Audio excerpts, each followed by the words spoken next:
market, one needs a comprehensive set of cognitive, socio-emotional, technical, and digital skills. However, the data presented by the India Skills Report 2021 shows that only 45.9% of the people in our country are equipped with the skill set that makes them employable.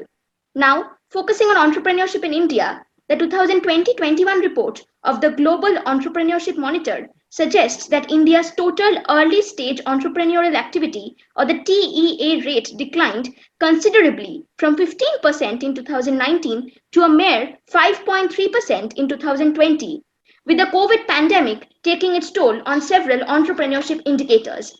Keeping these statistics in mind, I now move on to discussing the main problems that will form our key focus areas and also putting forward the policy measures that we propose in order to resolve these.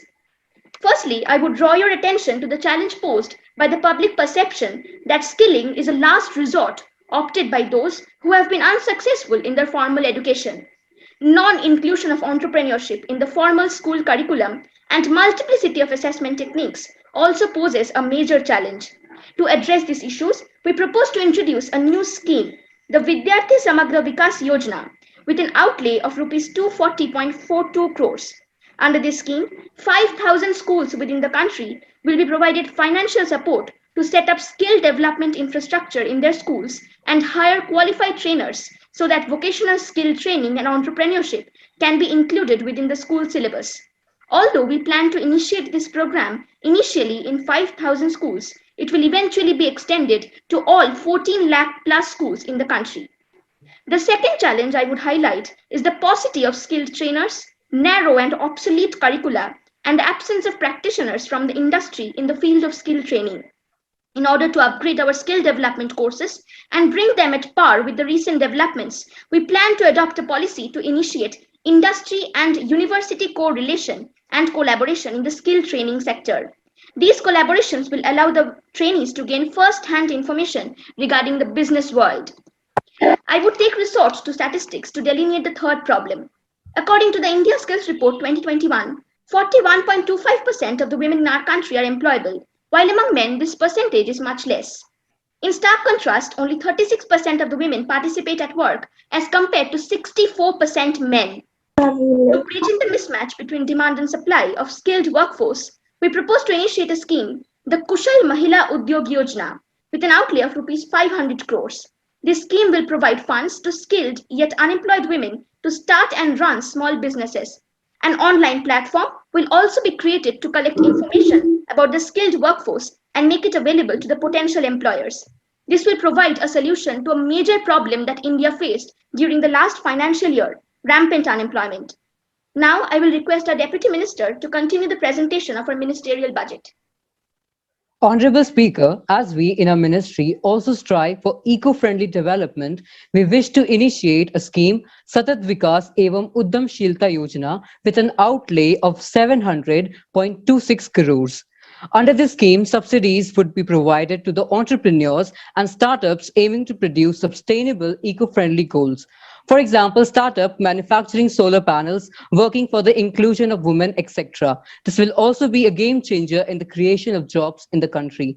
Now, I would like to highlight that according to the 2019 State of Education Report of India, there are 78,64,636 children with disabilities in India, constituting 1.7% of the total child population. So to cater to their special needs, we propose to roll out a policy for setting up vocational training centers, which will provide a conducive environment for these children and will be fully equipped to facilitate an engaging hands-on learning experience for these children. These centers will also accommodate their parents as these children constantly need the support. Our policy suggestions will also focus on a section of people who have for long had to suffer from social non-acceptance, the transgender community. According to the census of India 2011, the total population of transgender is about 4.88 lakh. However, the update of government skilling and livelihood programs among transgenders remains low. So, we propose a policy that will focus on establishing non stigmatized institutions for the skill development of the members of the transgender community so that they do not have to depend on entities for their livelihood. Under this policy, counseling courses will also be provided to boost their morale and make them future ready. This scheme will also initiate many employment opportunities for them. So far, we have talked about the new policies and schemes that we propose for the Ministry of Skill Development and Entrepreneurship under Grant 91. Now, I would like to briefly discuss about the existing policies and schemes that we plan to continue with some modifications that we suggest in their implementation. Firstly, talking about the Pradhan Mantri Kaushal Vikas Yojana, there remains no doubt about the phenomenal success that it has achieved so far. It started in July 2015, in light of recent events, the following additions to this scheme are being suggested. Due to lack of practical skills and considering the current COVID situation, the unorganized migrant laborers are facing great hardships. Hence, it is being suggested that this scheme also includes specialized skill development courses for the above mentioned section of society. Equality is a value which is constitutionally entrenched in India, and the principle of dignity of labor upholds it strongly. So, another aspect that could be developed among the citizens through these courses is that of dignity of labor. The second existing scheme I would like to talk about is the Craftsman Training Scheme. Started in 1950, the aim of this scheme is to ensure a steady flow of skilled workforce in different trades for the domestic industry. As an addition, we propose the inclusion of the indigenous tribal population of the country, which could provide employment in various artistic fields like handicrafts, designing, etc. Finally, I would like to mention the Make in India and the production linked incentives, both which aim to make India a manufacturing powerhouse. This will solve the problems of unemployment and lack of funds for striving entrepreneurs. Now, I would request our minister to conclude our ministerial budget speech. Honorable Speaker, I now present the budget estimates for financial year 2022-23 for grant number 91. The revenue portion of B23 is rupees 2539.28 crores, while the capital allocation is rupees 92.10 crores.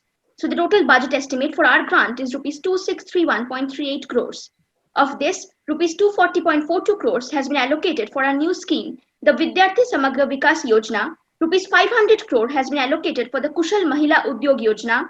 Rupees 100.75 crore has been allocated for initiating collaboration between university and industry. Rupees 700.26 crores has been allocated for a new scheme, the Satat Vikas Evam Udyamshilta Yojan, and rupees 600.62 crore has been allocated for setting up of skill training centers for the transgender community. Our budget has been prepared with a view to help India truly realize its demographic dividend. With these words, I conclude my speech and commend the budget to this august house. Thank you.